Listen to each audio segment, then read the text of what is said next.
The small-town diner was unusually quiet that afternoon. Most of the lunch crowd had cleared, leaving behind the clinking of dishes and the smell of freshly brewed coffee. James Carter, a disabled black veteran with one leg lost in service, wheeled himself into the diner, hoping for a warm meal and a bit of peace. He'd served his country proudly for over 15 years, but ever since returning home, he often faced stares and whispers instead of respect.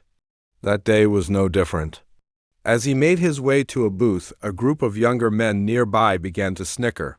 One of them muttered loudly, "Guess the army ran out of reel." "Soldiers," the laughter that followed pierced the quiet air. James tried to ignore them, his hands trembling slightly as he reached for the menu. He had faced far worse on the battlefield and off, but the cruelty of people at home always cut the deepest. The waitress, noticing the tension, hesitated to approach, unsure how to help. Just then, the door chimed again, and a tall man in full Navy uniform walked in. His silver insignia glinted under the fluorescent lights. He was a colonel. He scanned the room, instantly sensing the hostility. Without a word, he walked straight to James's table, stood at attention, and gave him a crisp military salute. The entire diner froze. The bullies went silent, their smirks vanishing. James looked up, startled. Slowly, he raised his hand in return, his eyes glistening with emotion.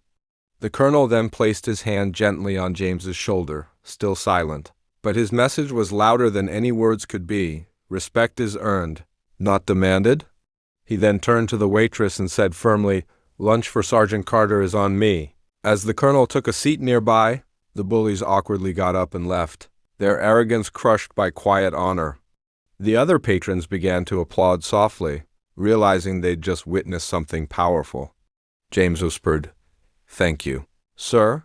The colonel simply smiled and replied, "You've already done more than enough." That day, the diner learned a lesson they would never forget.